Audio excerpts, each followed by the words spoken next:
My name is Sophia. I have kind of a very specific question for the both of you guys regarding the last episode of Hannibal, Wrath of the Lamb. Between when Hannibal and Will escape the prison van and go to the safe house that they go to before they fight the Red Dragon, there's a bit of a time skip because it goes from daytime to like what seems like midnight. What do you think they did in that? You can say anything. I'm not looking for anything specific. But I mean, like, do you think they discussed like the strategies? Like what? Or just sat there in silence. Well, there's a bottle of wine that's open. I guess they've had a few bottles. Yeah. I guess it's also a question for the audience. What would you like?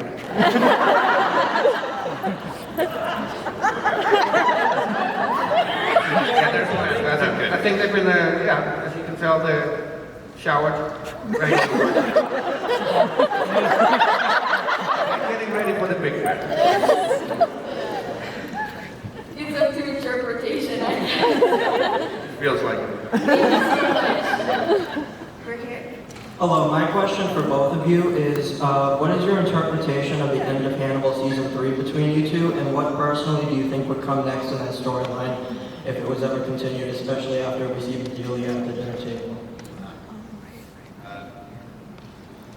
Well, my interpretation was that Will was not planning I'm just going to spoilers, okay? I think I said it's not planning to push them off the cliff.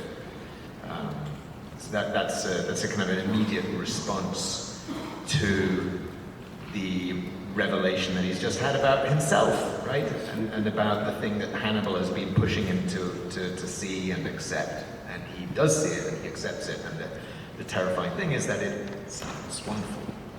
So off they go. And then was what happens next? Yeah, about Bedelia, when you see that cliffhanger ending, or her foot is chopped off. Yeah, and who did it? I mean, yeah, I don't know. I'm not sure. I honestly think that's one of those things that Brian, I know this is, you're asking what we think, but I think Brian wrote that, and then he would have sat between that and hypothetical fourth season, and he would have thought, what the hell am I going to do? Delia's foot.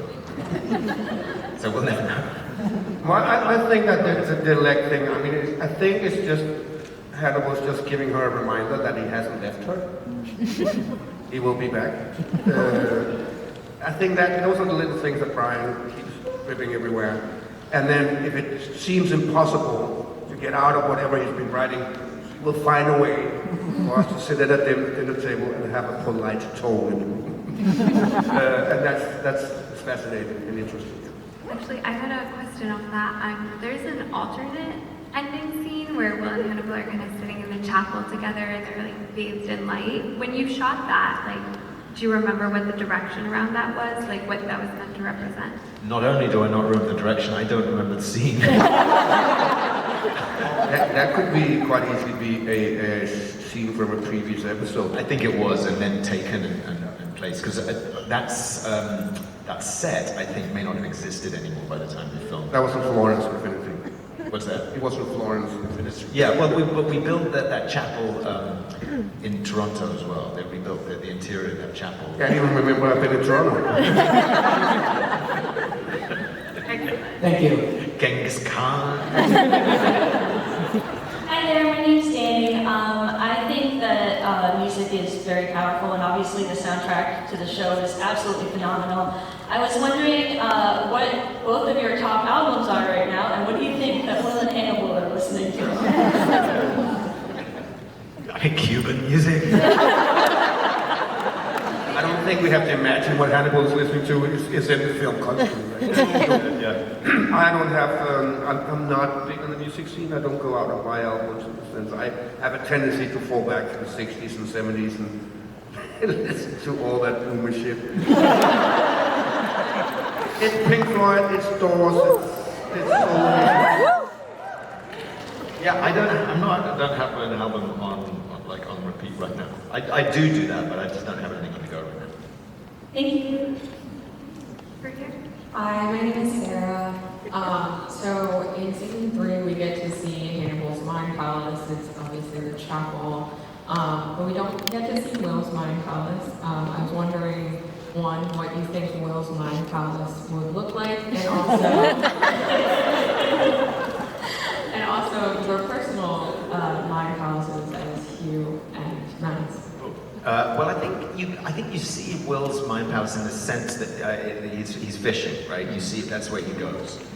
I mean, whether he'd place things in it in the same way. That's my understanding of a mind palace as a kind of mnemonic device.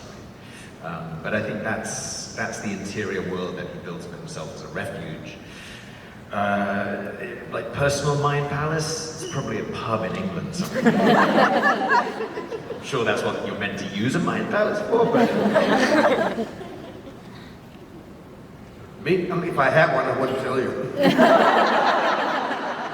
But I can tell you what I do to kind of clean the brain out and feel comfortable. Oh, I don't know how comfortable I am there in a moment.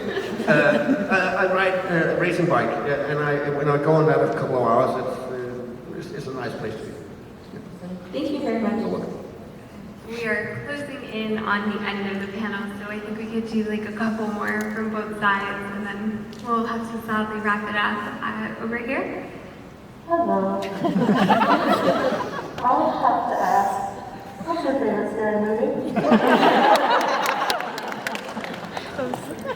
I'm quite a big fan of The Shining. For me, as a kid, it was the first Halloween film. Because my brother had seen it, and I wasn't old enough to see it yet. And he kept saying, and then what happens? And then what happens? So he told me the entire film like 150 times. And so when I eventually snuck in and saw it when I was 13 or something, I was still scared for shit. I knew everything was happening. So yeah, so Halloween 1 was my favorite for the reason. Thank you. Hello. So, not directly about Hannibal or Will, but if the show had continued, do you think Gio would have played a role at all? Maybe helping him on the run? Who would have played it? Gio? Gio. Maybe. Yeah.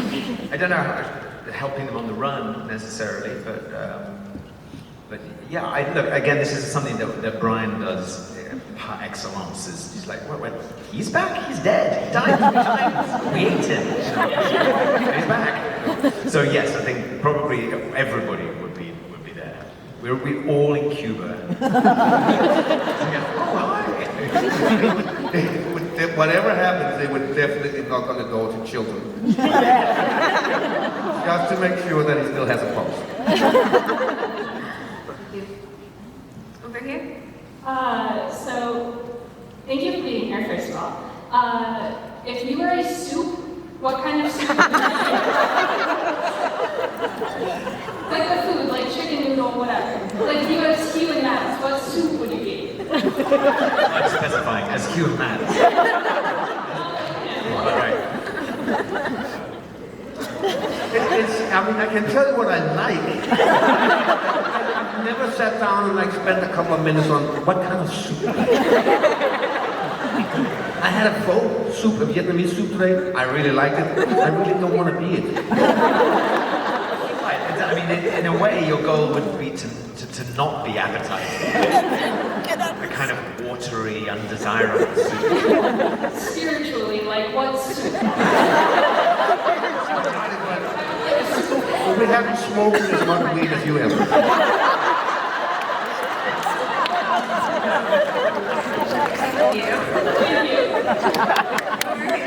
Hi, it's a great honor to be here. Big fan of both of you, not just Hannibal. I'll be quick because I know our time's running out. But my question is for Matt specifically.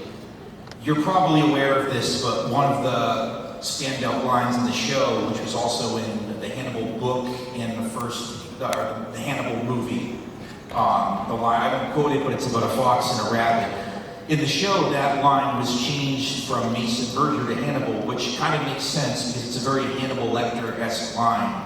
My question for Matt is I was wondering whether you were aware of that, which I'm sure you were, and then if that played any role in how you really delivered it in such a different way than Gary Oldman did in the original and made it your own. I wasn't aware. I did read the book, so but then again, I mean, she was saying Brian is mixing everything up, right? Constantly. Other characters are now taking out this arch in the story that somebody else has done previously. So I didn't go around fiddling with a line and call up Brian in the middle of the night going, Brian, this is not my line. Because he would do that constantly, right? So, but I wasn't aware, so I'm grateful you told me. Thank you very much. Let's do the last one over here. Hi, I'm Marielle. I just have a quick question for both of you. So if you had to choose, like, maybe a role...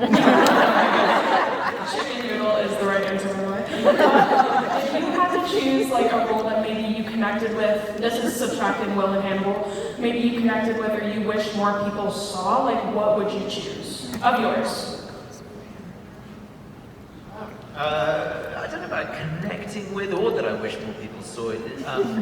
But it's true that the movies that you love are not necessarily the ones that you know were widely seen. I made a movie called, here it was called Beyond the Gates. In England it was called Shooting Dogs. Yes. Well,